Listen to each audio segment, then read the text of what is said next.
This week on UnScripted, the latest on Roman Reigns' return. We're going to talk about everything from dates that he's available and everything, and whose idea for it to come back and everything in between. Plus, Becky and Ronda get very heated on Twitter, and WWE is not happy about some verbiage in their exchange. And Cody says All Elite Wrestling's TV will be in the same vein as being the Elite. What the hell does that mean? We'll talk about it. This and more on the future #1 podcast right here on YouTube.com. This is Unscripted.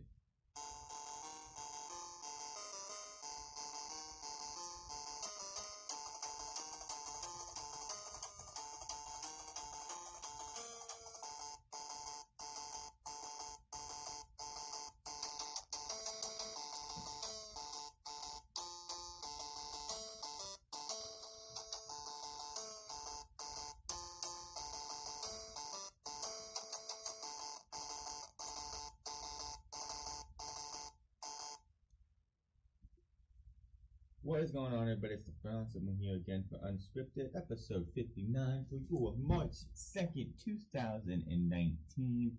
We're 6 days away from my birthday, where I'll be 29 years old, but that is not the point here. I want to start this podcast off by prefacing and saying I am happy that Joe Onowale is completely healthy, 110%. And whatever I say here right now is my opinion, and I don't give a fuck if anyone agrees with it or doesn't. Now, I'm not saying that WWE and Joe staged the entire thing. I'm not saying that him having cancer was fake or anything. But things that have gone on for Joe and WWE about this illness makes no sense, and everything just doesn't. It's just fishy how everything went down. Roman said Roman didn't want to go to Crown Jewel. Okay, that is something we'll talk about more later on and all the details in it. But Joe, he doesn't want to go to Crown Jewel. Then conveniently, a couple weeks later, he comes out and says he has leukemia, which I believe that he had leukemia once. I'm not gonna say he didn't never have cancer, but for 5 years, for 4.5 years to 5 years, WWE tried everything they could in their creative booking to get this guy over. I'm not saying it was faked. I'm not saying it was staged, but I put nothing past Vince McMahon, the same guy who in 2007 faked his own death for ratings and a social media and a pop. This is before social media. For a mainstream pop. Oh, Vince McMahon killed himself. Vince McMahon. What happened? Real life murders happened, and they had to kill that. I'm not saying it was staged, but I know people in the medical field. One of my friends' wife went to school for nursing and went to school for medical stuff, and it's very convenient that I know cancer affects people differently. No one, if I got it, my body's gonna react different than yours or Roman's or anybody's. It always is gonna affect different people. But 4 months for something like that is just a little too fast. In the fact that in the 4 months that he was gone, he shot a movie with The Rock, and that's not a one day thing. You're not gonna come on stage and be like, let me just come in and say a couple lines and be done. No, that's not a one day occurrence. He went and did a TV show for Nickelodeon, in the gym, working out, in the gym, getting himself ready, not looking anywhere close to what a person who's having cancer would have to deal with. Also, the fact that when you have something like leukemia or any kind of other cancer, the chemo or whatever treatment that you go through is going to mess with your immune system, going to mess with your body some way or another. Other than maybe a little muscle mass being lost, Roman looked no different on Monday. Roman looked absolutely no different as in he was completely fine. Like everything that's gone for the last 4 months was great. He didn't lose anything. He looked just like he did, and he got physical, which was a call by Vince McMahon. It was never the plan, and honestly, with the moment being what it was on Monday, the way they opened the show with him telling us what he did, and then having Seth come out should have been the end of it. Then coming out with Seth Rollins later that night kind of added to a lot of people who, like the people who sit there and say, oh, this was a work, this was fake. Those people had a lot more fuel to their fire when you have Roman Reigns coming out and on his first night back, coming out and hitting a spear, a couple Superman punches, and it's like he never left. Here's the problem with Roman Reigns coming back. They just called 4 guys up. They just called Johnny Gargano, Tommaso Ciampa, which, by the way, we will talk about Tommaso Ciampa and the injuries that he's going through and what it could mean for his time in WWE, which is not good. But you just called Aleister Black, Ricochet, Johnny Gargano, and Tommaso Ciampa all up. Vince McMahon also brought Roman Reigns back. Roman Reigns returned the week that it's been stated that Vince McMahon says that there are no stars. Nobody in WWE is a star. And whose fault is that? Whose fault is that? Whose fault is it that a Seth Rollins doesn't feel special? Whose fault is it that Drew McIntyre, who came up as a big fucking deal, was shown off as a big deal until this entire Shield reunion happened? They aren't stars. Why is it that Braun Strowman is a waste of entire roster space? Which, yeah, I wish we could talk about that, but not right now. Whose fault is it? It's not Seth's fault. It's not Drew's fault. It's not Braun's fault. It's Vince's fault in his booking. It's Vince's fault in the fact that you took one of the hottest acts in Seth Rollins, one of the hottest acts in Braun Strowman, and one of the hottest heel acts on Monday Night Raw, which nobody can touch Daniel Bryan or what Randy Orton was doing before him on SmackDown.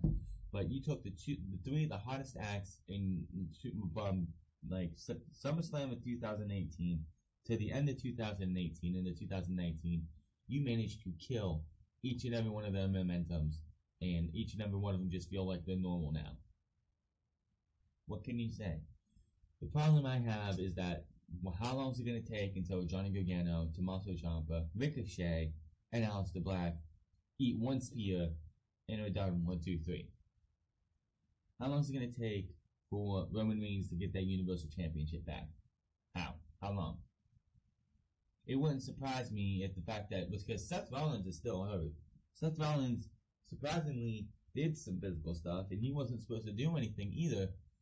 And WWE was trying to keep him out, so when we go have Seth Rollins versus Brock Lesnar at WrestleMania, it will be a match where he is actually not hurting. His back is still injured from the Royal Rumble, I guess.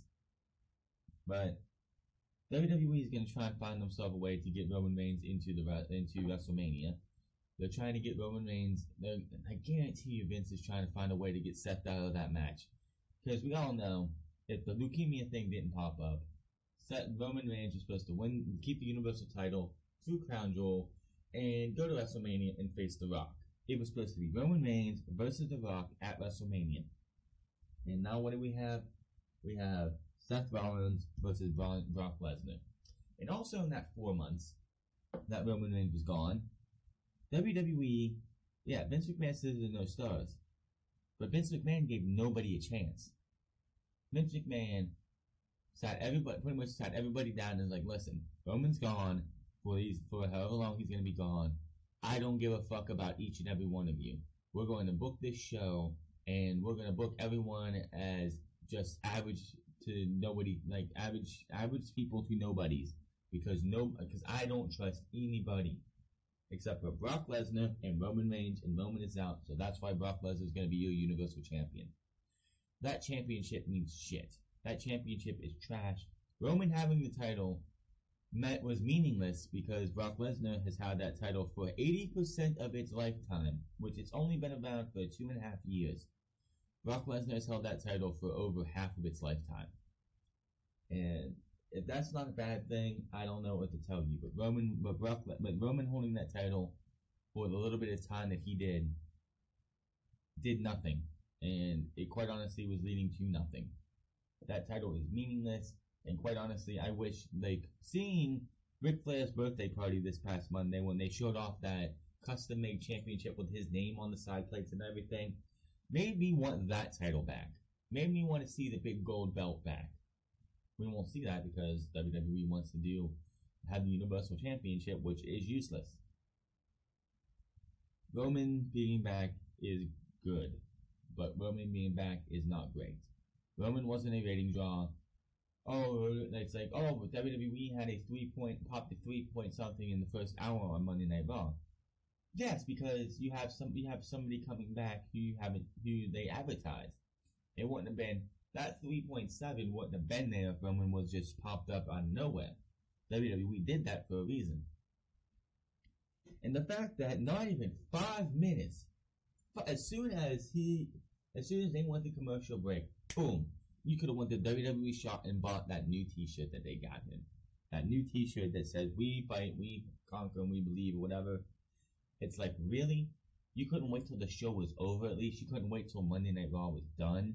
We got into the next day and bam? But no, not even 5 minutes after he leaves the ring and hugs Seth Rollins, they're already selling that shirt. I know it's a business, but come on. Seriously. Dave Meltzer and Brian Alvarez and others all bashed this. Are you kidding me? Things just don't set right when it comes to this entire Roman Reigns thing. I would not put it past WWE when Roman told Vince and told WWE, I don't want to go to Crown Jewel. We don't know, no reason was ever given.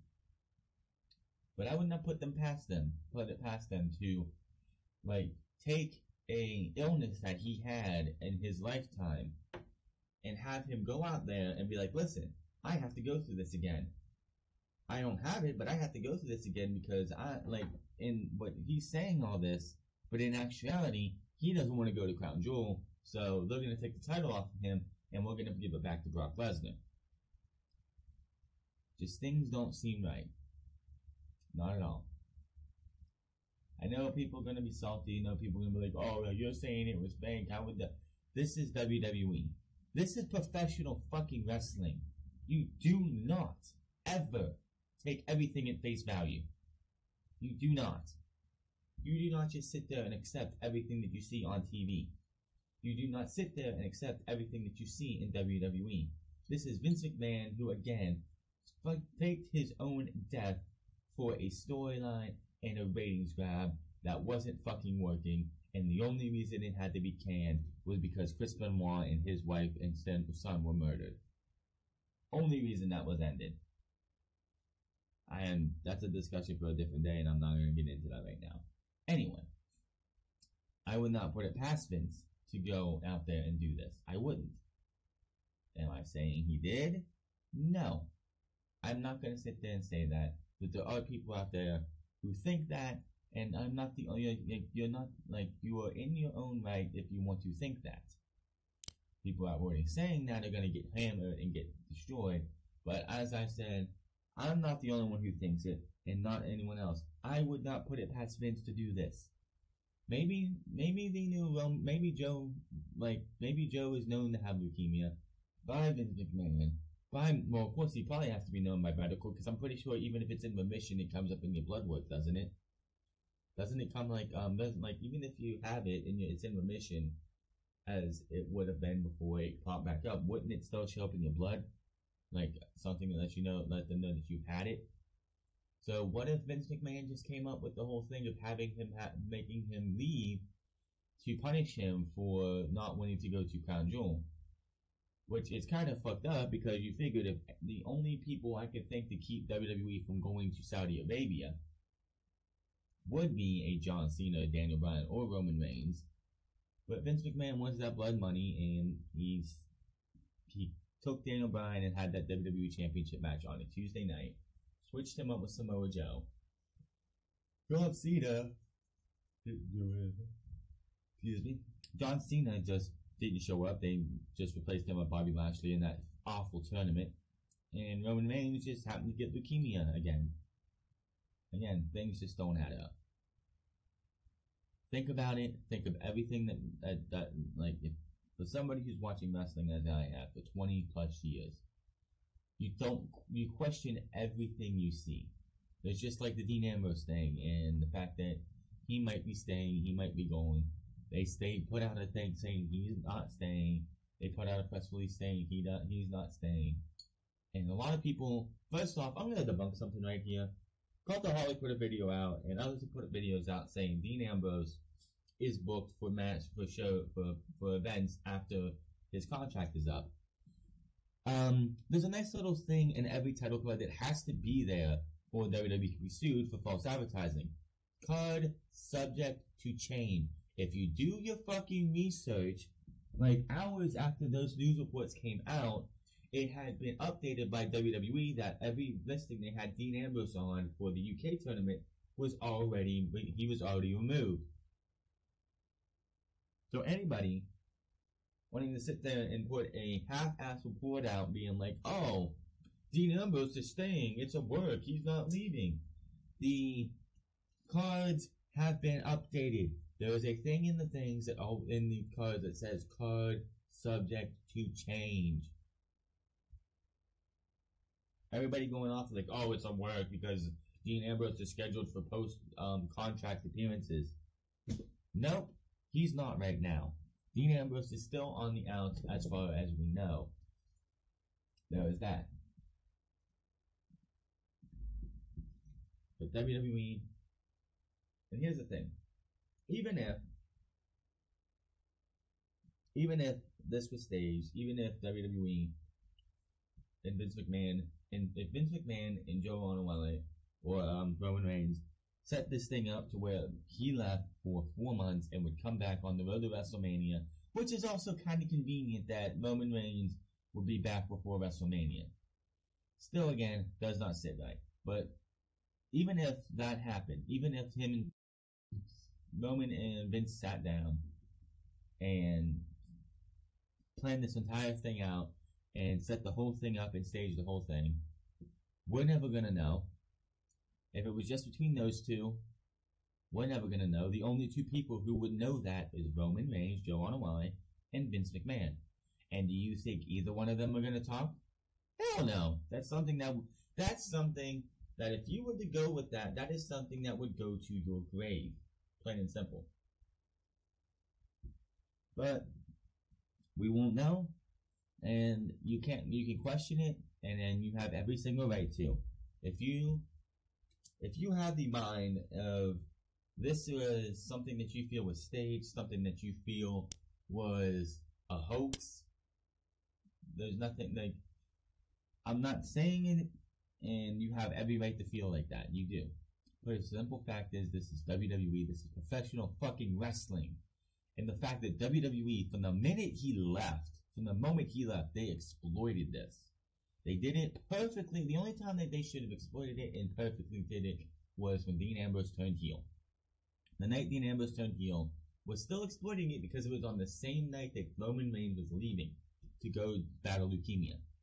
They exploited it so much that even when he came back on Monday, they were still exploiting it because you had Baron Corbin being asked by Charlie Caruso, I think it was, in her most poor about it. Like, I'm sorry, Charlie Caruso needs to stop being fed terrible questions, because there's so many times she's fed a question for somebody that she gives to somebody that just makes you cringe. But he comes out and he's like, you know what, for Roman's sake, I hope we don't run into each other again. And it's just WWE tried to exploit it in feud after feud after feud. A lot of people were worried that Roman was coming back just to be inserted in between Brock Lesnar and Seth Rollins to help build that feud, because WWE would be saying, we don't trust Seth Rollins. We can't trust Brock Lesnar to build this feud. Quite honestly, the feud sucks anyway, and there's that. But other than that, as we move on here, what happened on Monday Night Raw besides Roman Reigns coming back? As we know, he did. And now instead he came back when he's in remission. Later on in the show, him and Seth Rollins saved Dean Ambrose for a 4-on-1 beatdown. Talk about that later. We had Becky Lynch interrupt a tag team match between the Riot Squad and Ronda Rousey and Natalya, beating up Natalya with a crutch and being arrested and moved on. And we'll talk about that heated exchange after we go through a couple things later. And oh boy, it got heated. And Ronda Rousey looks very bad coming out of it. Ronda Rousey looks very bad coming out of this exchange over the weekend, over this past week. And of course, we had the biggest shock of the night from the Ric Flair birthday party. Batista returns. We all thought, and WWE played this masterfully if they wanted to do this. Coming into Monday Night Raw, everyone from me to Solid Monster to Cultaholic to What Culture Wrestling to Pro Wrestling Unlimited to JD from NY206, we all thought, and everyone probably else did, that Becky Lynch was going to be the one to crash Ric Flair's birthday party. It's a birthday party. It's a birthday bash from somebody. You do not, this is just like a contract signing or a wedding in WWE.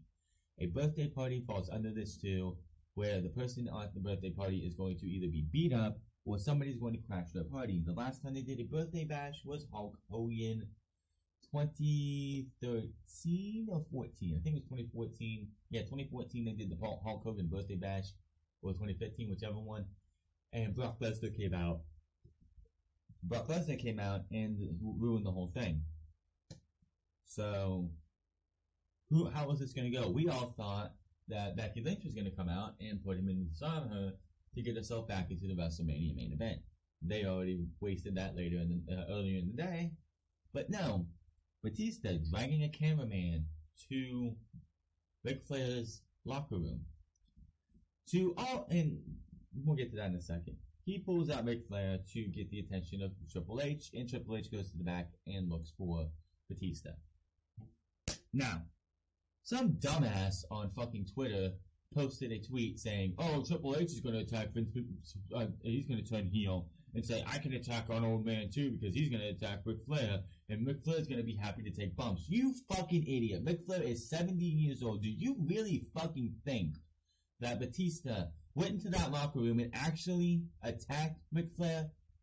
No, dumbass. I'm killing kayfabe right now because Ronda did, sure as hell did. What happened? Ric Flair is laying on on the floor, waiting for Batista to drag him. Batista opens the door, closes the door, opens the door again, and pulls Ric Flair out as if he beat him down, and he really didn't do anything. It's like, are you fucking for real? Triple H is going to play the babyface. Yes, I know, shocking. Triple H is going to be a babyface in this role. Very shocking. But Batista needs to be the heel. Batista should have been the heel back in 2014 when he came in. WWE fucked him over, made him a babyface, and put him in the Royal Rumble. Put him to be. You think Roman Reigns was booed before he left? Roman Reigns got nothing on what Batista did because Batista came back as a babyface. He even said he should have been a heel. He told them I should be a heel. They were like, no, they're going to love you. Come on, we're going to bring you back and you're going to do all this stuff and people are going to cheer you. This is, of course, WWE and Vince McMahon being out of touch. Finally, Batista got it. They got Batista right. He comes back. He attacks Ric Flair. And now we have a feud between Triple H and Batista. The match is probably going to be shit. But what happens between those two before then, the verbal feud, the verbal feud, the promos between these two is going to be the best part of this entire thing. Batista is going to be on Monday Night Raw to address what he did, and we'll see how that goes. Will they brawl? Probably not. Probably will, actually. And we will have to wait and see. Monday Night Raw, other than that, having those three moments, everything else meant nothing.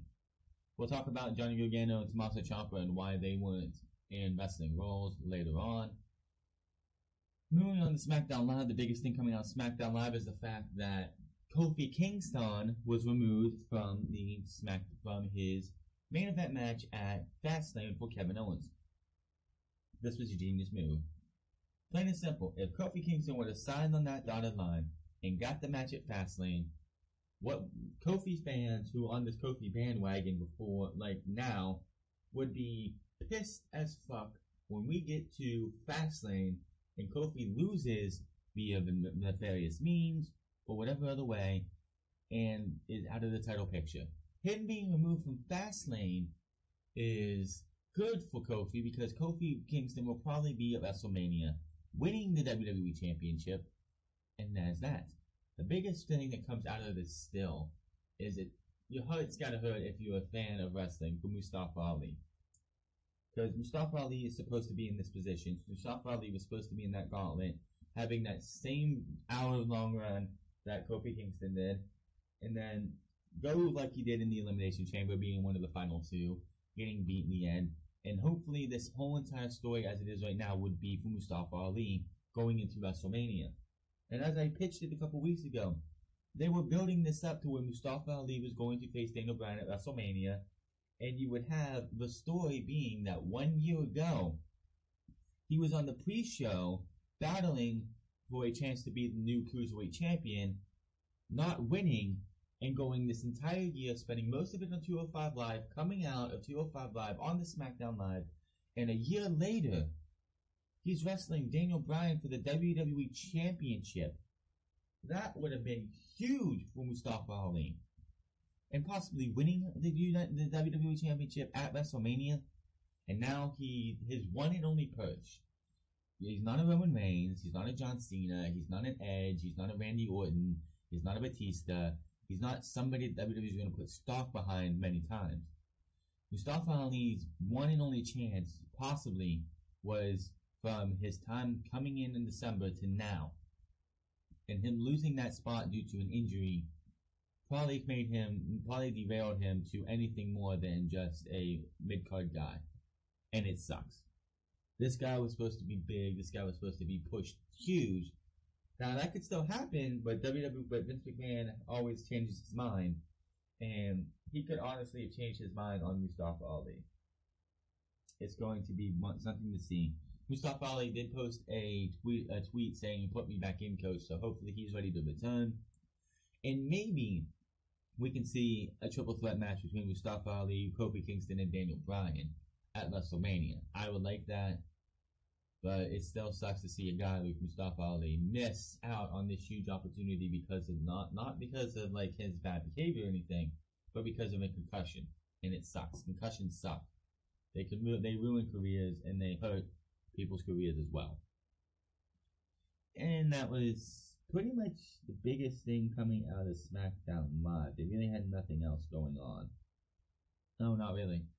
I mean, yeah, Kevin Owens is a babyface. Kevin Owens is going to be a babyface coming out of this right now because Kevin Owens is going up against Daniel Bryan, and there's really no way you can make Kevin Owens a heel going up against a Daniel Bryan. It's just not going to happen. And him and Kofi Kingston beat Rowan and Daniel Bryan, with Kevin Owens hitting a Stone Cold Stunner for the 1-2-3, which was kind of shocking. NXT, the temporary reformation of DIY as they enter the Dusty Rhodes Tag Team Classic. Biggest thing coming out of there. That is going to lead into our TakeOver New York plans. Unfortunately, we're going to have to talk about Tommaso Ciampa and how it could be derailed before we get there, and I'm really hoping that this injury isn't serious enough to where he'll miss TakeOver New York and then we don't have the conclusion, and an injury, again, robs us of the conclusion of Johnny Gargano and Tommaso Ciampa. That's my question. That's my fear. Yes, I don't want to see him be injured or get injured completely and be out of action. I don't want anyone to get injured.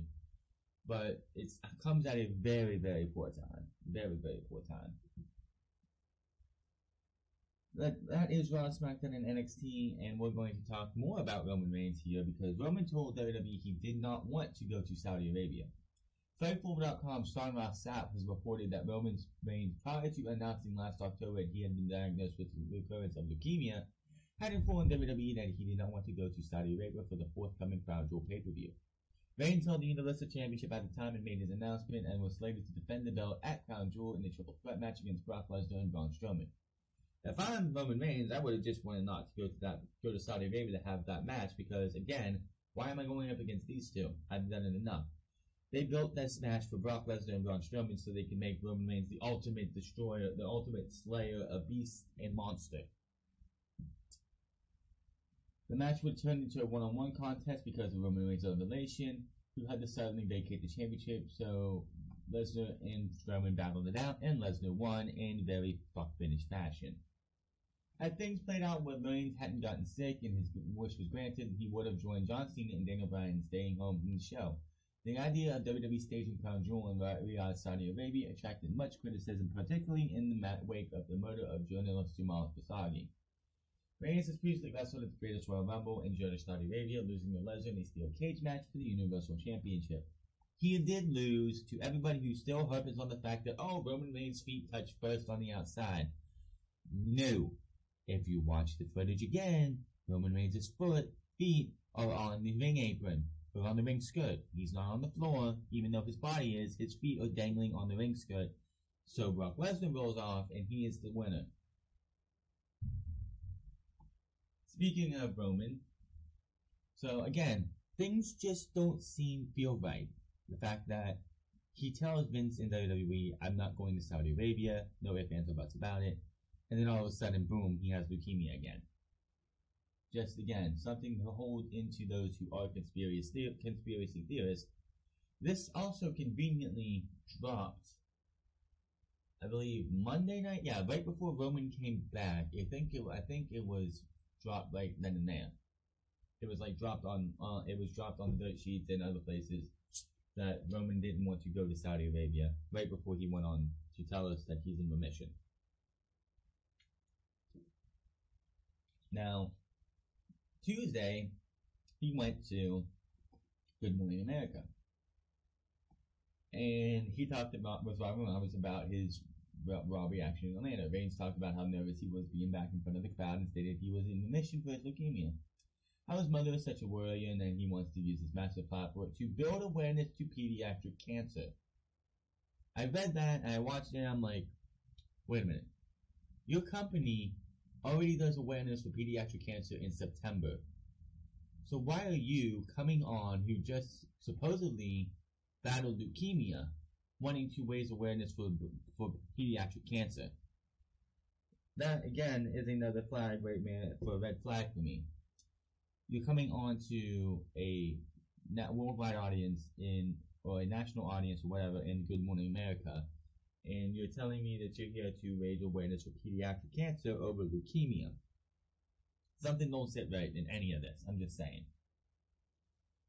WWE's new schedule for Roman coming back. WWE has added Roman to all Raw TV events through the May 6th episode in Cincinnati. I'm pretty sure they'll go from like May 6th on, but they probably only have shows up to May 6th on their calendar right now.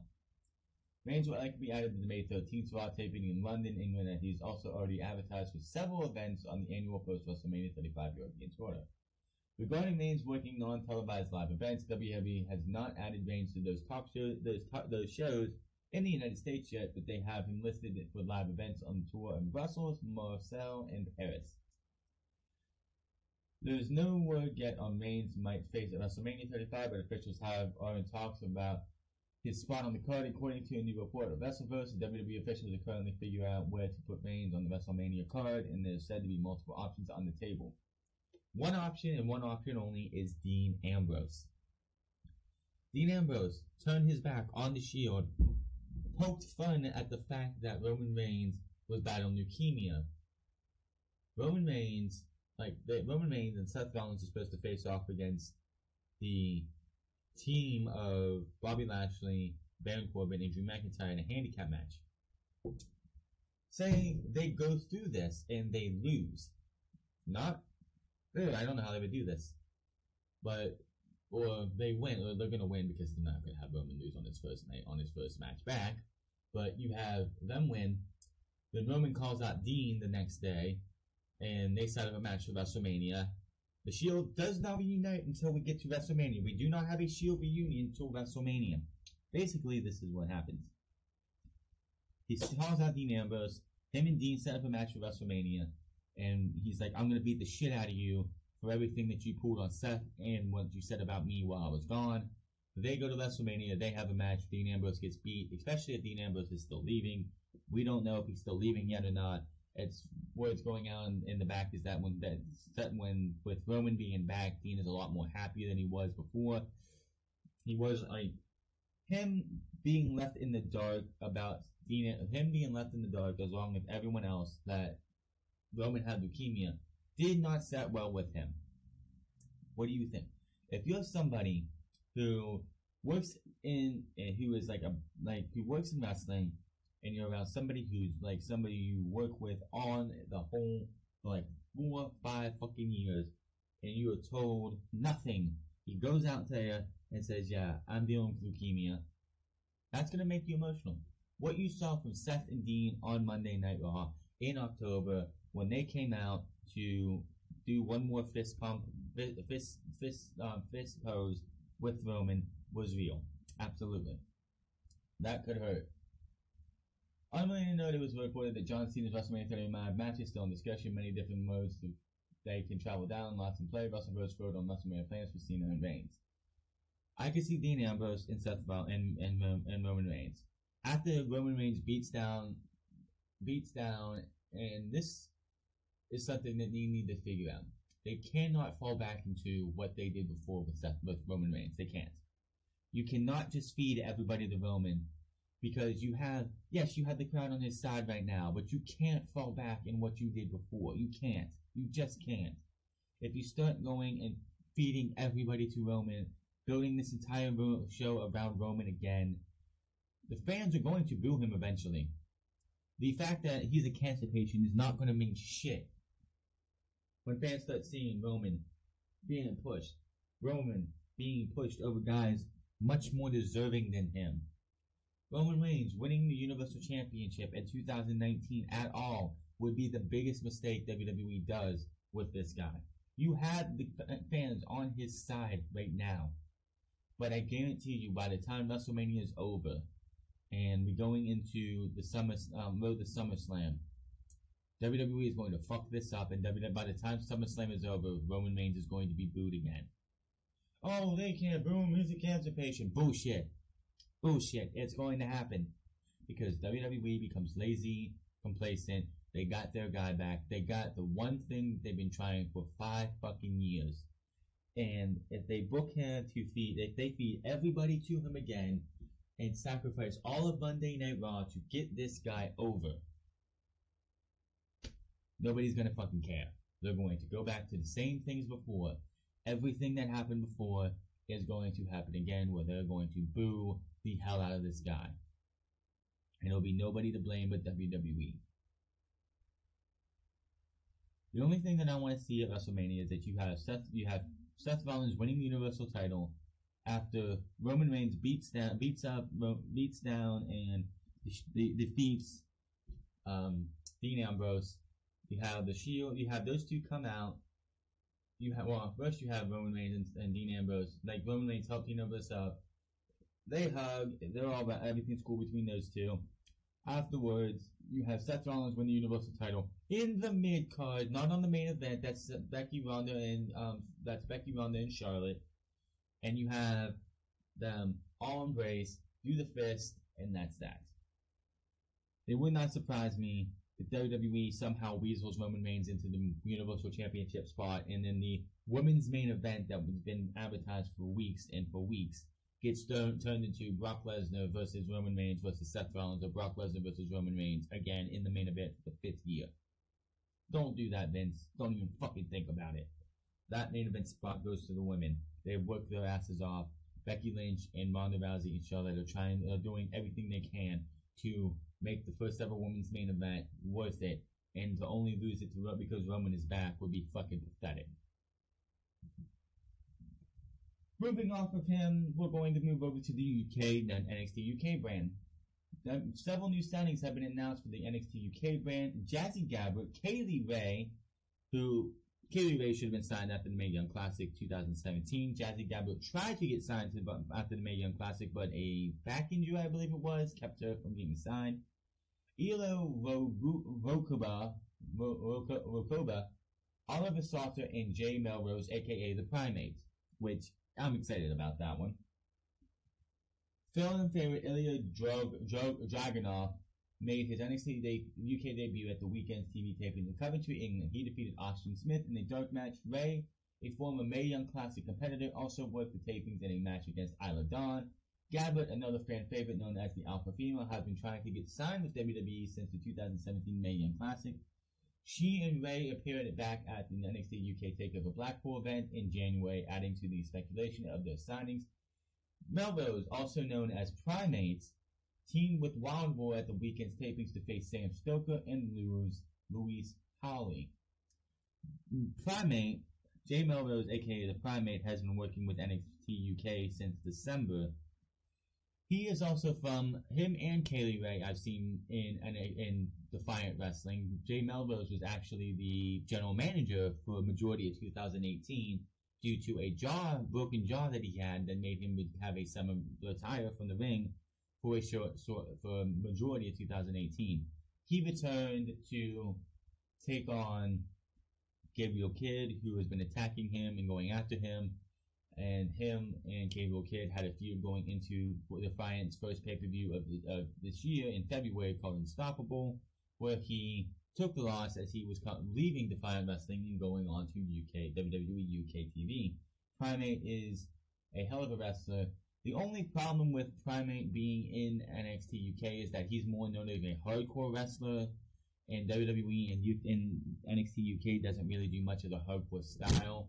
So it's going to be interesting to see this Primate outside of his element for the majority of the time, because a lot of his matches in Defiant Wrestling or WCPW were hardcore matches. He was the inaugural hardcore champion. He was a two-time hardcore champion there.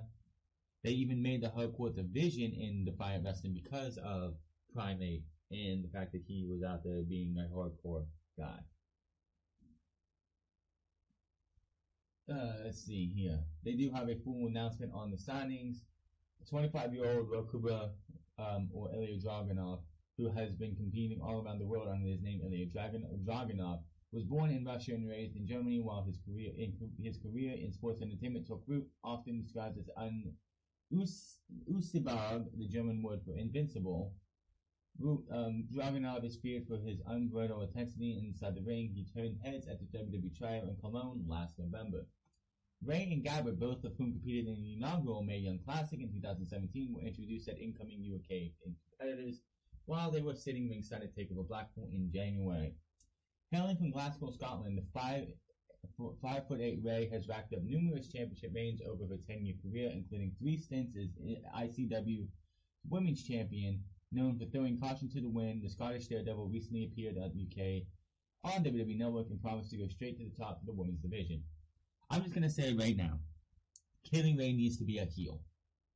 I've seen her in World Cultural Pro Wrestling / Defiant Wrestling as a babyface. I've seen her in ICW as a bitch heel.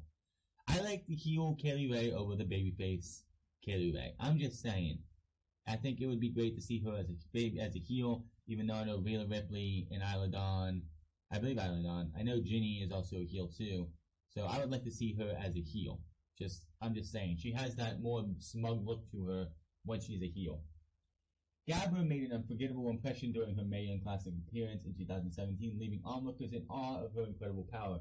Widely is regarded as one of the strongest women in sports entertainment. The burly Berliner stands 6'1" and has won wrestling titles in Germany, Japan, and Switzerland. Saunders comes to the NXT UK from Switzerland. The 24-year-old was a soccer standout before training for the ring. Fast-moving and hard-hitting, Saunders wrestled throughout Europe under the professional alias of Oliver Carter. Like Dragunov, he attended last year's tryouts in Cologne.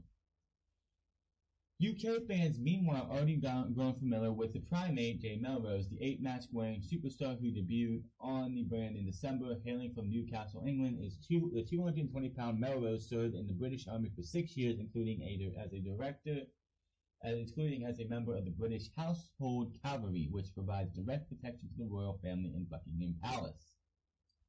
So if you're a UK fan and you're excited for any of these signings, there you go. Also, Piper Niven made her debut on NXT UK TV during that Ted TV tapings, even though she is not in this thing. It is great to see that Viper, aka Piper Niven, I don't know which name she's actually using. I just know that she was there. So great to see her there too. She should have been signed after the Mae Young Classic as well. I know of the 3 from the Mae Young Classic that should have been signed, well 4 that weren't signed, even though all of them seem to be signed now, was Rachel Ellering, She's in NXT. Kaylee Ray, Jazzy Gabert, and Piper Niven. They were all signed now, so great for WWE. 2 years later, but all 4 of them seem to be signed, and that is great. Looks like Randy Orton versus AJ Styles will be added to the Fastlane pay-per-view, as Orton interrupted a backstage segment with AJ Styles on the last episode of SmackDown and mocked him. AJ Styles did admit during his promo that he hasn't been himself as of late and that he's to blame for part of the rise of WWE Champion Daniel Bryan. Styles went on to say that he would not stop listening to critics, picked himself up and dust himself off, fight the next challenger, and then keep fighting to justify his claim that SmackDown is the house that AJ that he built. Orton would interrupt and say the house at AJ's what? Styles vs. Orton has been rumored for WrestleMania at times, but we don't know if WWE has that match planned for the biggest show of the year. It'll be interesting to see if Styles vs. Orton Fastlane match will be lead to a new match at WrestleMania. It has not been confirmed yet. It seems like that's where they're going. It could have been just seeds going into WrestleMania, but Fastlane has, 3 matches? We'll talk about it in a second. The Q in Cleveland has pulled Becky Lynch as well from the listings of the March 10th Fastlane pay-per-view. Charlotte Flair and Raw Women's Champion Ronda Rousey are still listed to appear. We have noted that the original listing was Flair versus Charlotte in a singles match for Fastlane. They later pulled that match and just had Lynch, Flair, and Rousey listed for an appearance. Now Becky was removed altogether sometime in the past 2 days. Does not mean that she still won't be there. We do have Monday Night Raw coming up. Charlotte Flair said that she's going to be there to be crowned the new Raw Women's Champion, which, by the way, Charlotte Flair, Becky Lynch, and Ronda Rousey are doing everything they can to make the Raw Women's Championship mean something. Whereas, on the other hand, the SmackDown Women's Championship means absolutely nothing. You have Charlotte Flair coming on, who is a SmackDown superstar, coming on SmackDown and being like, I should be the Raw Women's Champion. I'm going to Monday Night Raw to be crowned the new Raw Women's Champion. While, without doing it, you're burying your SmackDown Women's Championship 6 feet under, and that sucks. And if you have Ronda Rousey and Becky Lynch and Charlotte Flair feuding over the Raw Women's Championship, you have nobody to feud for the SmackDown Women's Championship, and it sucks for Asuka. You gave Asuka this big, huge win at TLC and at the Royal Rumble, but she has no challengers. Now, if you want to do something at Fastlane for all the women who aren't going for the Raw Women's Championship at WrestleMania, you want to do a battle royal or something with all the women from Raw and SmackDown who could go up against Asuka at WrestleMania. You can add Lacey Evans in there too. You can add Nikki Cross, which I would rather see Nikki Cross versus Asuka at WrestleMania over Lacey Evans, which I still don't know why she's getting a push. They're doing this entire thing where Lacey Evans walks out, waves her hand, turns around and walks back. That's supposed to get her heat. You know what it's getting? Radio silence. Funeral silence. Nobody cares. Nobody cares. Absolutely. I see her come out and nobody gives a fuck. So why am I going to give a fuck when you give her a match at WrestleMania? It's not working. Put this woman in the ring. Give this woman a mic. The only thing she said is what she said at the Royal Rumble, and right before that when she said she was in the Royal Rumble match. That was it. And then she goes in the Royal Rumble match and watch. Why are you going to give this woman favoritism? Because she's got blonde hair? Because she's from the military? Because she's a mother? Who cares? Does not show you that she's good in the ring. It's just pathetic. You have women like Ember Moon, like Ruby Riott, who never had a chance to shine. Honestly, when the Superstar Shakeup comes up, I want to see somebody like a Ruby Riott or a Ember Moon. Well, Ember Moon's injured, but hopefully be brought to SmackDown and have a chance to resurrect the women's division on SmackDown, because the women's division on SmackDown right now means nothing. And it's sad to say, because Asuka is the women's champion on SmackDown, and she is like, her championship is like Brock Lesnar's championship. It means nothing, and it sucks. Oh boy. Becky Lynch and Ronda Rousey get heated on social media, and this was bad for Ronda. This made Ronda Rousey look bad. The social media war between Becky Lynch and Ronda Rousey really heated up this week. Rousey fired back at the tweet that was made about, and made a comment about Lynch wanting to have male genitalia. Lynch responded to how one that took a shot at Rousey's husband, Travis Brown, by photoshopping his face onto a picture. The exchange began when Ronda Rousey knocked Lynch for posting the fake mugshot photo to sell the arrest on Monday in Atlanta. Which, by the way, that's a T-shirt on WWE.com. It's let's just suspend somebody and get them arrested. Let's put their mugshot on a T-shirt and sell it. There you go. Rousey told Lynch to keep the F word out of her mouth, fake, and to focus on getting better. Oh, Lynch told Rousey to keep the F word out of her mouth, fake, and to focus on being better for wrestling. Rousey ended the exchange by sending a warning. She wrote, "Rebecca Quinn, I don't care what the script says, I'm beating the living shit out of you the next time I see you."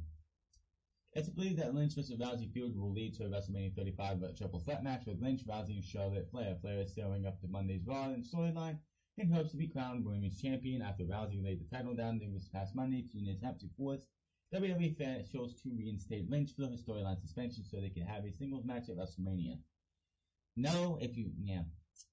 Here's what it says. Ugh, this was horrible. Where'd it go?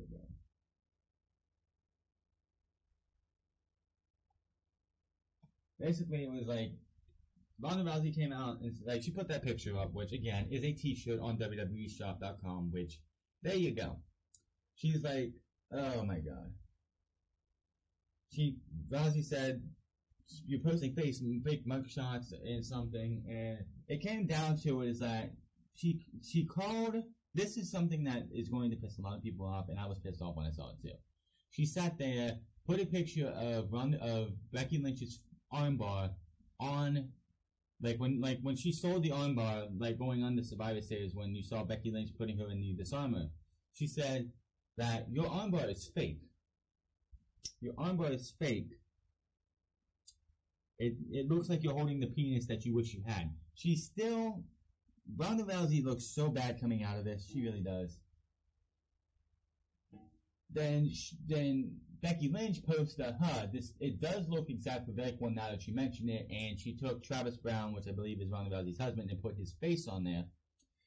And she said, "Rebecca Quinn, I don't care what the script says, I'm beating the living shit out of you next time I see you." Someone looks a little salty. Someone sounds a little salty coming out of this. Ronda Rousey looks pretty bad, and it's not good for her. But WWE was not happy with the exchange between Becky Lynch and Ronda Rousey. Now, the war of words they were probably fine with. But it sounds like Lynch and Raw Women's Champion Ronda Rousey could be facing some backstage heat for their Twitter feud. It was noted that the war between tweet picked up with adult language and references including Ronda Rousey threatening to call off script and beat the living shit out of the man next time she sees her. While WWE is always looking to bring attention to storylines with the help of social media, WrestleVerse reports that WWE officials are not thrilled with some of the wording used for Rousey and Lynch. It was also noted that the word-for-word language used today was not approved by officials.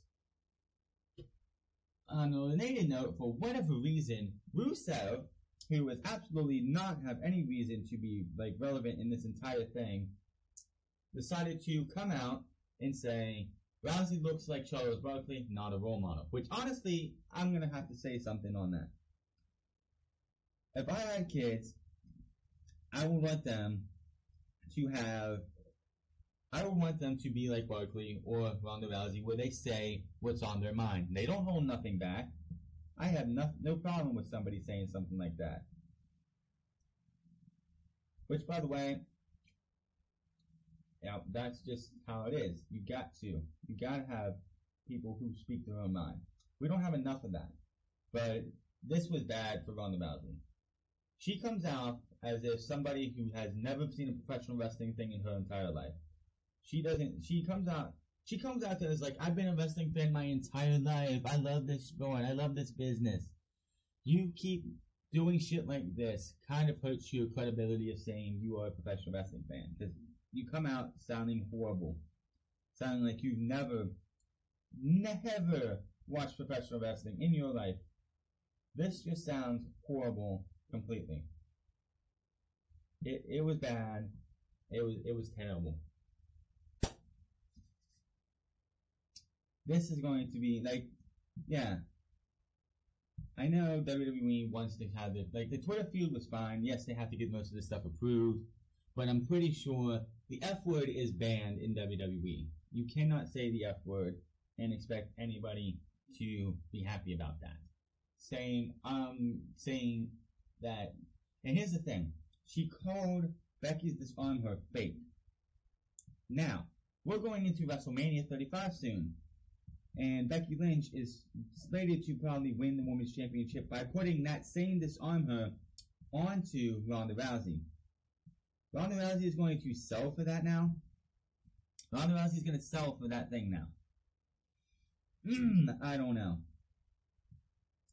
Just, it's not a good thing. It just makes Ronda Rousey look worse.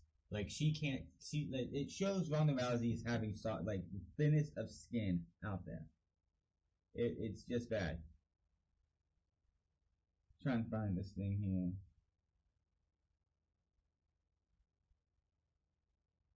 Moving on here. Details on why we're going to move away from wrestling for a minute and go talk about some football. We do have 3 coaches in the XFL, Bob Stoops, Pep Hamilton, and, who's the Seattle guy again? Either way, why was the XFL brought back? And this is Vince McMahon for you right here. Dave Meltzer of Wrestling Observer Radio reported that the hashmark details on why Vince McMahon made the decision to bring back the XFL after information behind the lawsuit was filed against the Alliance of American Football, which, by the way, I do watch because it is football. It's something fun to watch. According to the lawsuit, Charlie Ebersol, son of former NBC executive Dick Ebersol, wanted to purchase the XFL property off of McMahon in a meeting with the CEO and NBC. Ebersol and his financial backers offered Vince $50 million to buy the rights to the league. Instead, and this is where Vince McMahon is an idiot and kind of makes himself look stupid. Vince McMahon figured that if someone was willing to buy the property, that he'd bring the league back himself. That is why Charlie Ebersol started off with the AAF, and that is why Vince was quick to pull the trigger on a press conference announcing the return of the league. That right there, that is just Vince McMahon in a nutshell. Just because somebody wants to buy something at that price does not mean that it's worth bringing back. Will the XFL fail? Will the XFL succeed? We don't know until next year. The AAF is sort of succeeding right now. I mean, it's fun to watch. It's good football, somewhat.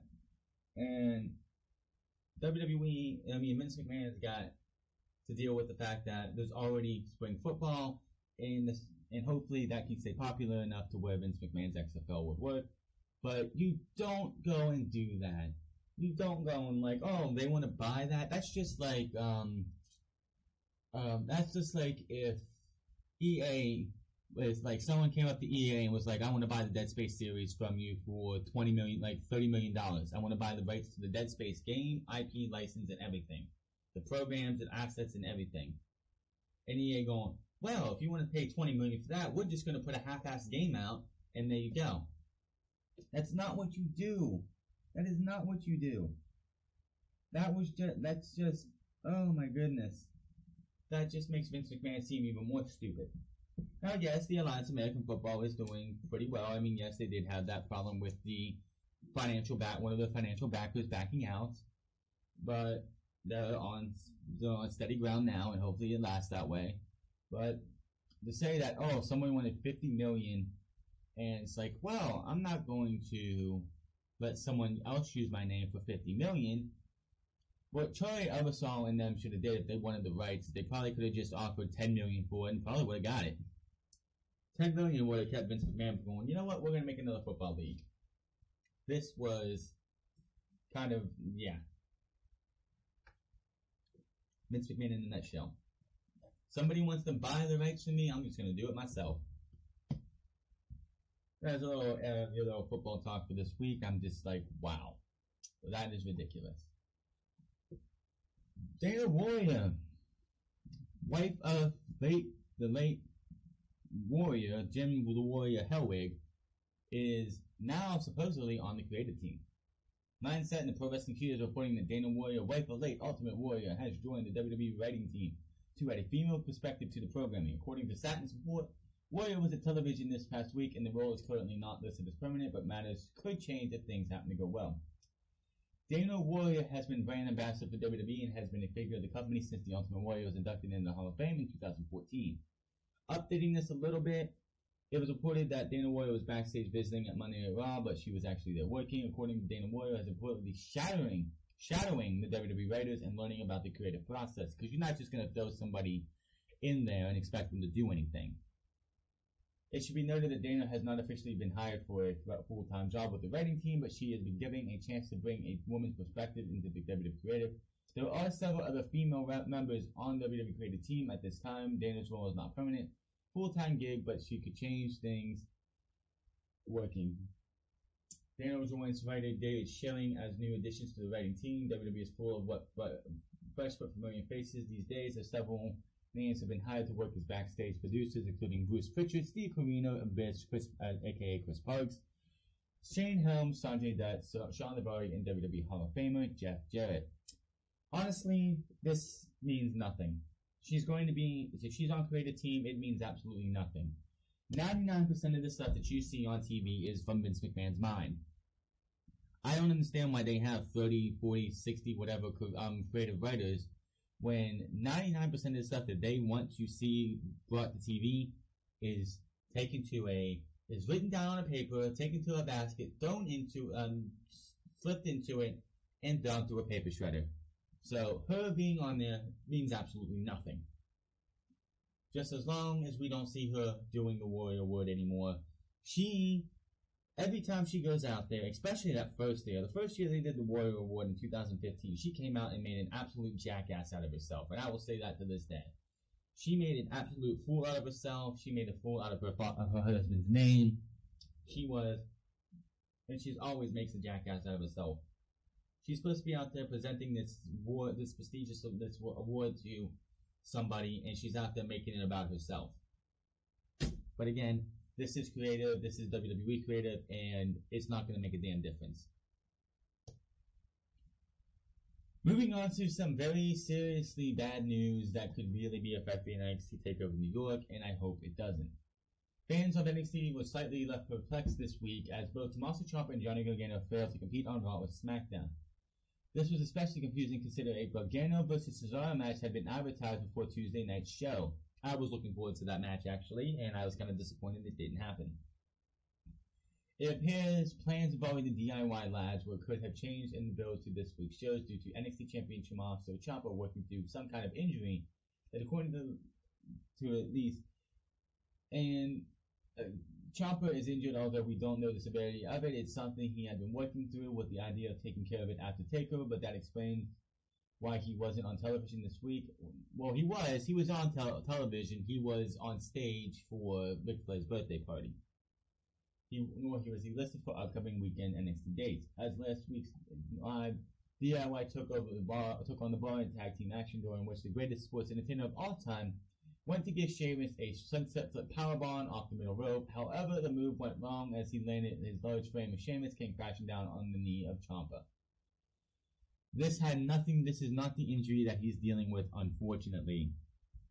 As we update this, current NXT champion is reported, PW Insider is reporting that Ciampa has been dealing with neck issues for the past 5 weeks and has been deemed unable to compete medically this week, according to the reports.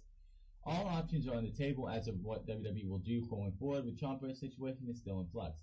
The injury also caused Raw to be partially written as Ciampa and Gargano were set to compete in a 4 corners match, what was later changed to Aleister Black and Ricochet defeating the Revival. Continuing this on, as we update this even more, the severity of Ciampa's injury was unknown at the time of publication in this week's Wrestling Observer newsletter, with PW Insider later reporting a neck injury. A source speaking with WrestleZone has said the situation looks as serious as Ciampa possibly having spinal stenosis.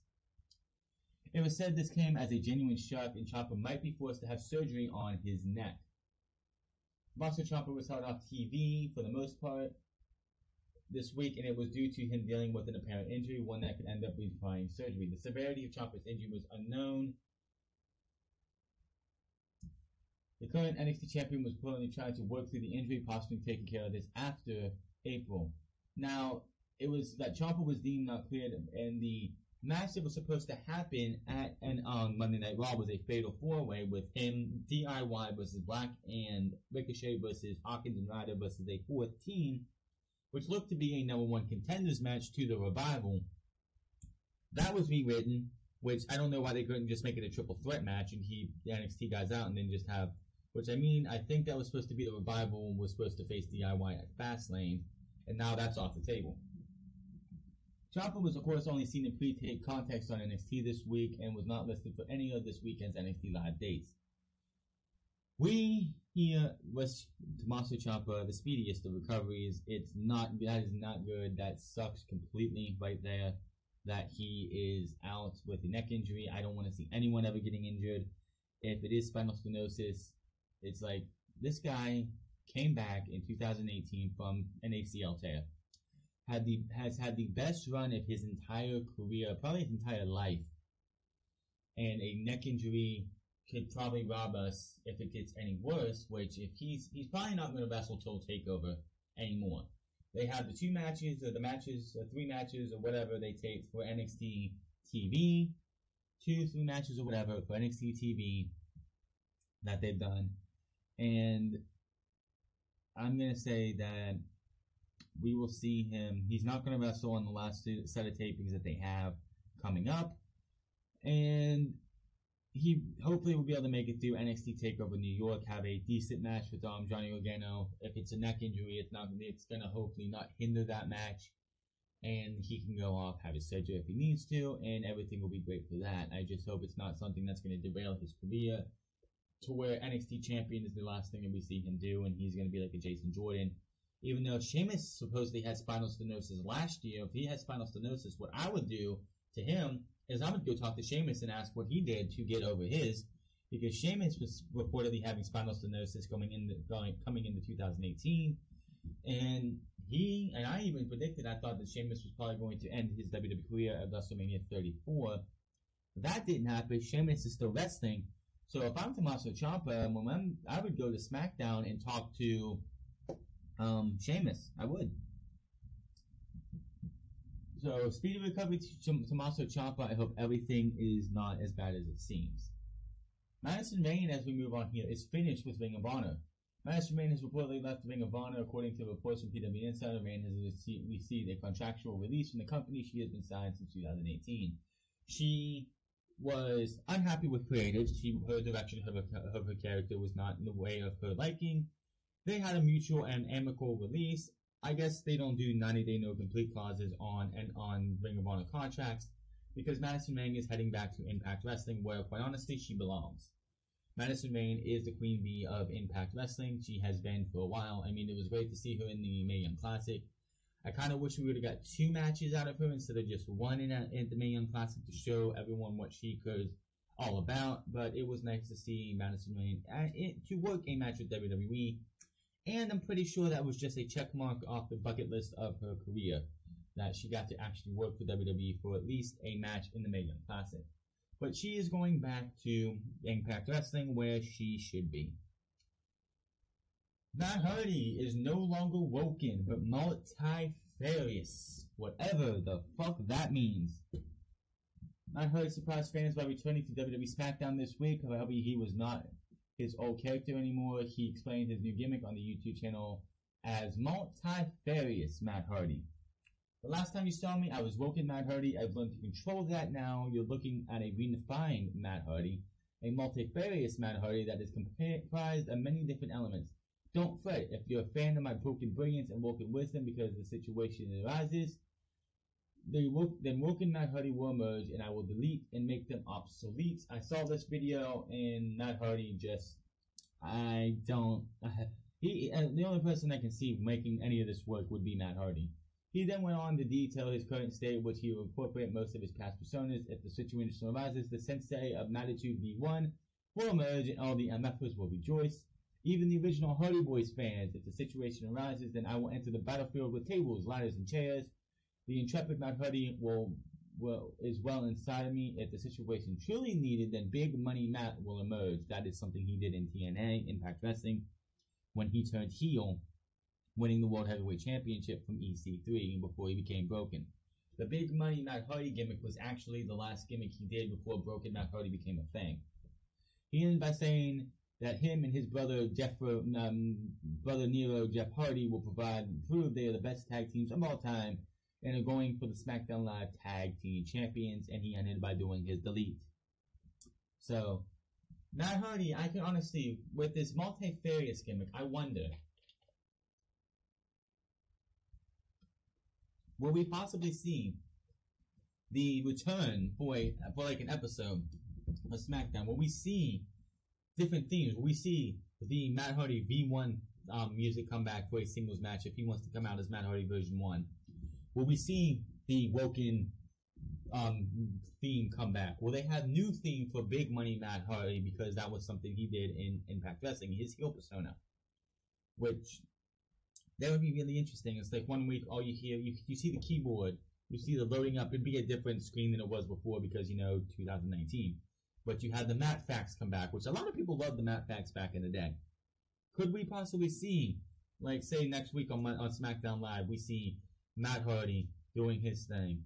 Which, by the way, Monday Night Raw got really hurt with the fact that Matt Hardy goes to SmackDown Live to join with his brother, because that was somebody who was on Monday Night Raw the last time we saw him.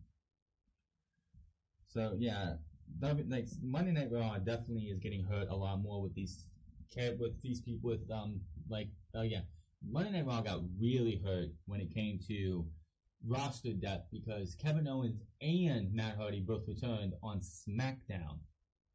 And if anybody needed people to come back to Monday Night Raw, it was now, because they are so, like, they have 3 hours to fill and they have like nothing to fill it with.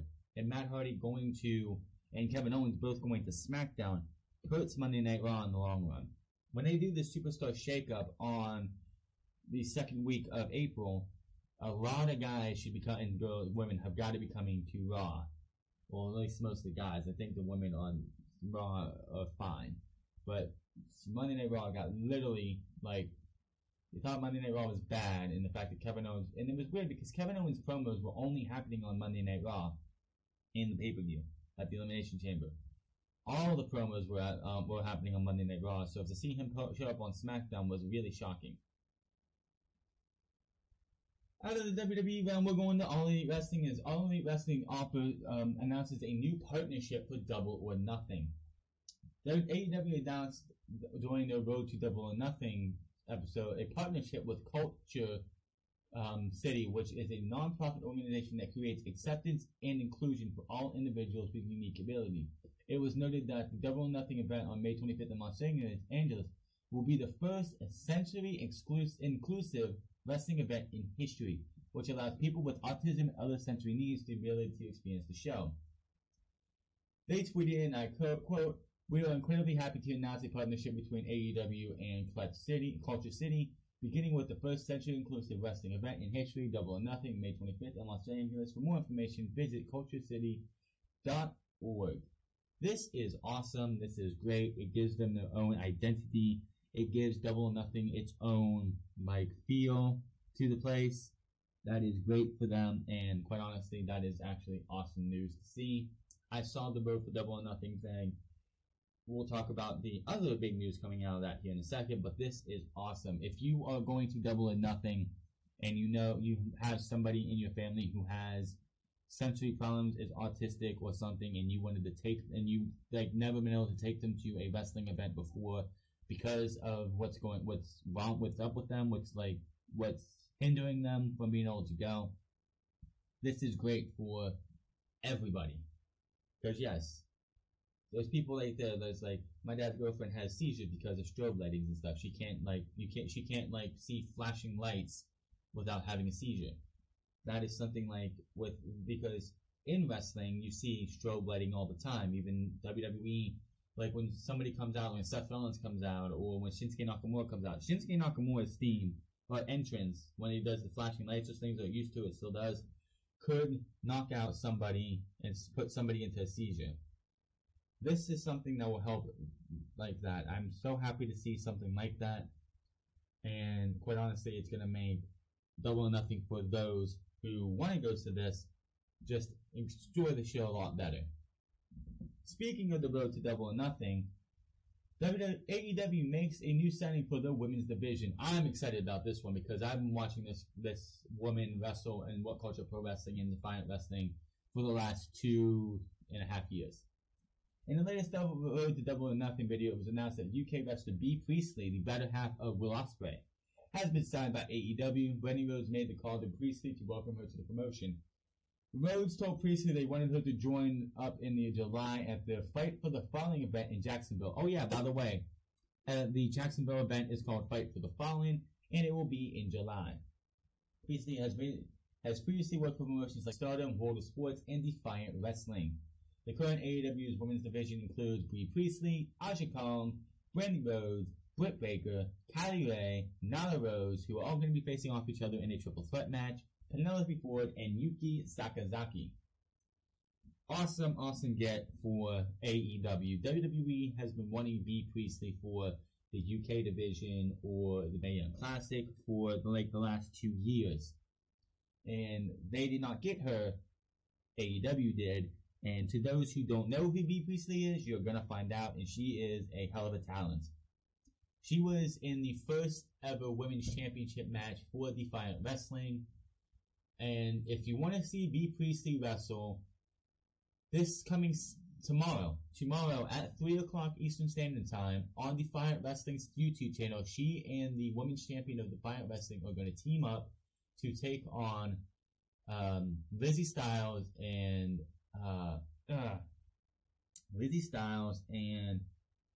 Lana Austin in a tag team match. So if you want to check out Bea Priestley, go to check out Defiant Wrestling's YouTube channel and check her out. She did wrestle Kanji, their women's champion, last Sunday. If you want to check out that match, which should be put up today, or probably today, in those single iterations like they usually do, you can watch her wrestle. But that match ended in a no decision due to the other two women interfering. So. Finally, guys, we're going to finish off here with All Elite Wrestling television deal. Cody says AEW television will be in the same vein as being the Elite. While speaking to Pro Wrestling Sheet, Cody Rhodes went into some detail about the fans can expect to see from a weekly AEW TV. It sounds like fans could get more of an idea by simply watching Being the Elite to see what they've done so far. When I look at Road to Double or Nothing, or I look at Being the Elite, those are the medians we're heading into Double or Nothing with, and if they're working, then we should continue since that vein. So if we get to the situation you're talking about weekly TV, we want to stick with what works. We want to appeal to the fans who have put their trust in us, and a lot of fans have that. That to me is really important. So to answer your question, I could see those being part of AEW. This is very exciting prospect because the Elite were able to take their YouTube channel and make it someone very special by using their own brand of storytelling. With 4 main members of the Being the Elite cast as co-vice presidents of AEW, it sounds like they're in a very good position to keep that momentum going. Now, I don't know exactly what he means by that. I'm pretty sure, they're building the storylines that they have, like when they did the Joey Ryan getting, I think, murdered by Hangman Page, that was all built on Being the Elite. The Flip Gordon getting to All In was all built on Being the Elite. I'm pretty sure they have MJF right now being built up to face. He's pretty much being a total dick behind Cody Rhodes' back to everyone else in the Elite, and to Cody he's acting like the biggest best friend of him all. He's like being, hey, what's up, guy? Hey, how you doing? Oh yeah. He turns around and is like, fuck you, motherfuckers, I'm gonna never be your friend. It's like, oh yeah, we're all good. Yeah, that sounds like what they're going to do is something like that. I don't know, the storytelling is I just hope we don't see the multi-superstar Joey Janela going to be a farmer. That stuff I don't want to see. That I don't care about, but it's going to be interesting to see what AEW's TV looks like, what AEW goes with. We'll have to wait and see when we get there.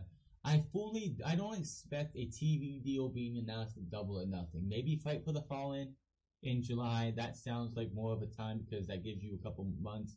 I could be wrong, but we have a ways to go. I fully expect the TV deal to be announced for October, going live the week after SmackDown goes to Fox on Fridays. But let me know what you think of everything we talked about today. Thank you guys for watching. Thank you to everybody who has subbed to me or hit that subscribe button. To everybody who has left a comment if you have. Thank you to everybody who's hit that like button or that dislike button.